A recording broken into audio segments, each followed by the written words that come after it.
up, everyone? I'm the Kaiju no Kami here at Kumoricon 2021 with Cruellica Kain. And we are interviewing Billy Kametz. And for those who might not know what you're from or who you are, who are How you? dare What them, number one. No, I'm kidding. No, I am, what have I voiced? I have been the English voice of Josuke in JoJo's Bizarre Adventure, Naofumi in The Rising of the Shield Hero, Galo in Promare, Dr. Maruki in Persona 5 Royal, and in Fire Emblem Three Houses, I am Ferdinand von Aegir, so...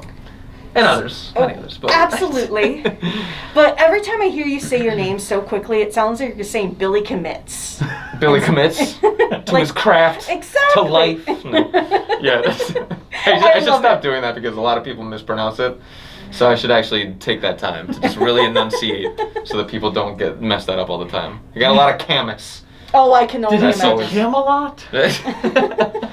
Yes, he's related to Arthur. Exactly. Fear not, my actual last name, nobody gets it right, and it's the easiest spelling in the world. It's Sisson. Sisson. But I get French pronunciations and Sisson? everything. Yes. I'm like, or they'll say session, and I'm like, there's extra letters that I don't know what exists. Do you correct people? Oh yeah, all the time. So I feel like that. I feel like you, like, okay. Then sometimes I just let it go. Yeah. Like, I usually don't correct people. I was just like, even if they're a close friend, you know, like I had a close friend that was doing that for a long time, and I would be like, oh, it's actually Kametz, and then like, and he's like that guy would always introduce, be like, this is Billy Kametz, so like, oh, Billy Kametz, how you doing? And then be like we wouldn't hang out for like a month or something like that, and then next to be, oh, this is Billy Kametz, like, Kametz, and I just stopped saying something after a while. I was like, yeah, I'm Billy Kametz, nice to meet you. I love it. So I guess I want to start off with, one thing I noticed, and I actually watched some of the play on YouTube because it was available, which I thought was awesome because usually it's not, is that you were Aladdin in Aladdin's Musical Spectacular. Yes. Which, we both are Disney kids, so me too. We watched Aladdin when it first aired because we're old. You mean first hit theaters? Right? Yes. Yeah. I was going to say, Gargoyles was my Disney thing. Yes, dude, Gargoyles. So what was it like to play such an iconic character? It was insane. Aladdin was my favorite movie growing up. I was a huge Disney fan.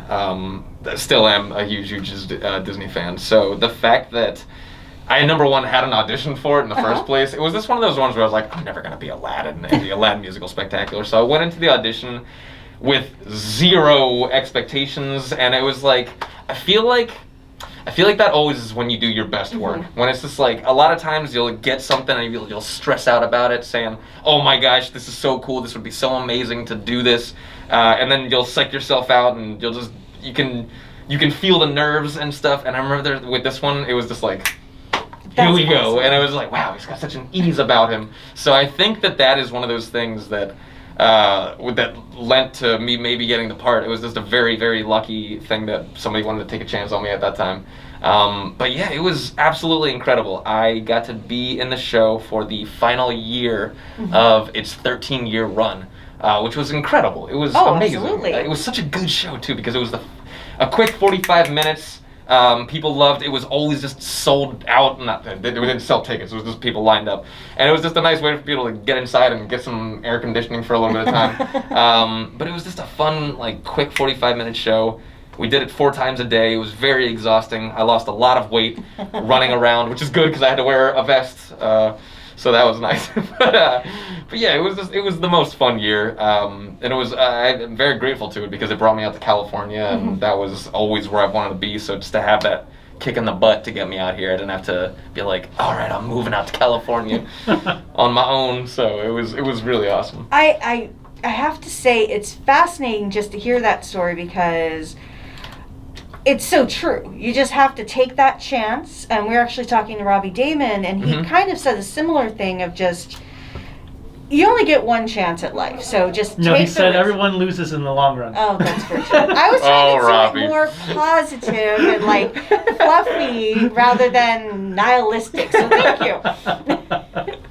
I love it. So I'm going to steal the interview, so I apologize, my dear husband. But I am also a huge JoJo's fan. Heck yes. I started basically because all of my friends would talk about JoJo's. I had no clue. I heard words.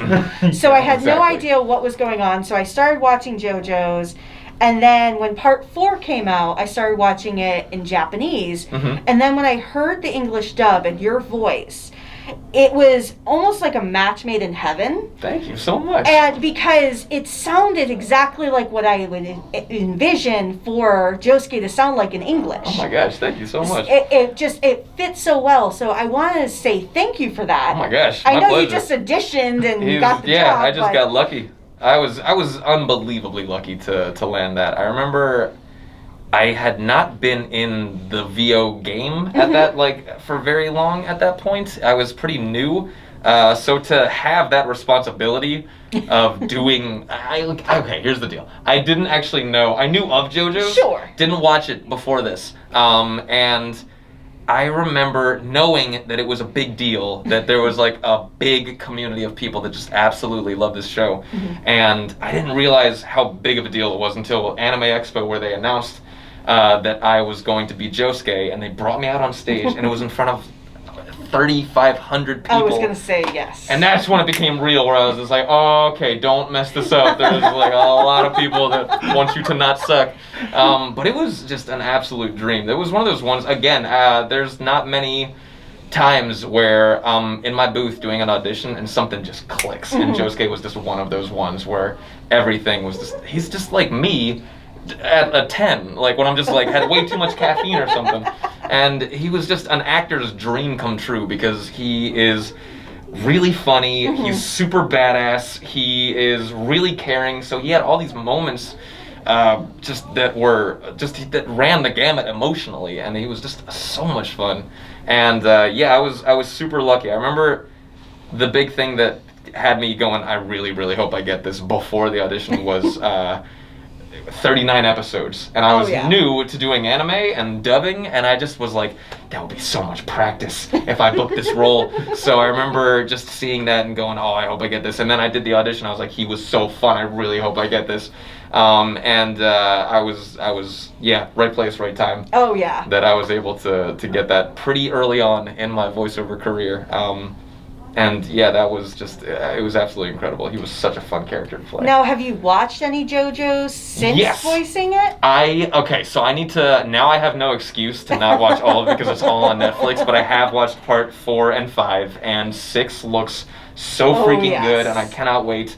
But I do need to go back and watch 1 through 3. Oh, yes. Now that's available. But have you liked it, seeing how iconic it is? You get an idea of like why people are obsessed. It's so good. Yeah, I feel like it's so weird, and it doesn't take, but it's so charming. It doesn't take long. You watch 2 episodes, and you go, okay, this is a super weird show, but then it's just like, okay, but I'm in this. I get this. I'm all about this. I remember when it came out, it was episode 9 we were recording when the episode 1 came out on Toonami. So that's the rat episode. Yes. I remember my mom texted me, and she was like, we're watching it, the whole family's watching it, Uncle Larry's here, and I was like, and then I recorded that rat episode, and he's like eating people in the fridge, and I was like, oh no, Uncle Larry's gonna see this. It's just a weird thing, but I don't think they watched. I think they watched maybe the first. They're like, that's so cool, Billy's on TV. But I don't think they kept with it. I love that. I have avoided JoJo's, not because I don't have an interest in it, just more of I'm a One Piece fan, so I need that to end before I want to start something new that's ongoing. That's why I will never watch One Piece, is because I could watch 50 shows in the time that I could get caught up on One Piece, so I'm like, I'm just gonna never start. So, what have you done to stay sane while being isolated in the last few years? Oh man, what have I done? So it was number one, I'm so unbelievably grateful that voiceover was essentially unaffected. There was maybe a month of scrambling in the very beginning where everybody had to go from, here's where I do my auditions and this works out well for this, to I need to be able to scream. I was recording for Osomatsu at the time. I don't know if you guys have seen that, but that is one of the screamiest, most loudest shows that I've ever been a part of. So I just moved into a 1-bedroom apartment. which was really cool at the beginning because I was like, awesome, I have my own space and I can like invite people over and I can go see people when I get lonely. And then I was like, oh, I'm so lonely, I can't see anybody. But yeah, I got myself a booth, I got a studio bricks, I got a new computer, I got some new stuff. So now I just have this awesome home studio that I could use it was in my living room, and building that booth by myself was one of the scariest things I've ever done in my life. But how did I stay sane? I got really into cooking. I cooked every single meal for a year straight. I got really into pasta making. I started making fresh pasta. On Twitch. Yeah, we did a Fresh pasta making pasta? stream. Fresh pasta. It is such a game changer. It's so easy, number one. You just have to get one of those machines that rolls it out. It is unbelievable. We're originally from New York before we moved to Colorado. Whereabouts? Buffalo. Okay. Yes. So we were used coldest to place. fresh pasta, and then when we moved to Colorado, it took a few years to find some good pasta places. I'll give you the recipe. You just need to get a pasta maker. It is so unbelievably good. I was eating so many carbs. But I learned how to make fresh pizza. I learned how to make fresh pasta. And video games. I played so many video games. I feel like those Jackbox games. Yes. There was a game called Use Your Words that's kind of Jackbox-esque that me and my high school friends would get together and we would play those and Super Smash Brothers and Mario Kart. Those were like the things that kept me sane during that time. So yeah, that was amazing. Have you ever gotten a chance to play Persona 5 Royal since you've been Maruki, which is like so crazy of a character? Yeah, I played the first one for about 70 hours. Then I found out that Royal was gonna be a thing, so I was like, I'm just gonna play this game again. That's what I did. I'm putting it down, and then I got the auditions and I booked it, and then I was acting in the role and was like, okay, I am scared to see. I don't want to reopen the wounds of that one, so I'm just gonna put this one away for a couple of years. I was actually like nervous to hear my performance in that one. Well, you did a great job because Thank you very much. Maruki scared me. Oh my gosh! Because he was a great character at the start, and I was like, oh my god, he's gonna be so awesome. And then, as it went down, I was like, okay, this is. Yup. No, and so like, he's the one adult in a Persona game who's awesome. Yes. Like, oh no. Why did you take that away from me? But he was such a fun character. So I actually still have not played it. I know it's one of those super long games that I can't wait to delve into again because I had a blast playing the first one. It's such a good game. But yeah, have not done it yet.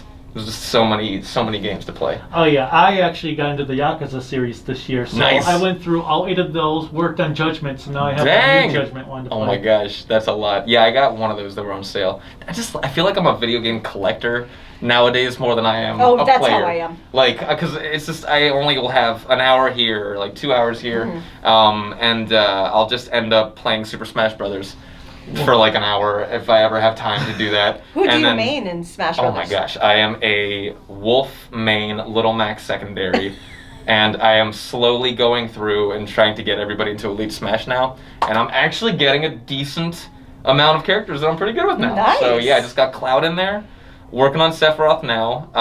Samus? I'm not good with Samus. He's the floaty characters. She's a little floaty for me. So like Sora, no. I love Sora. Sora's awesome. But yeah, the floaty characters I don't do good with.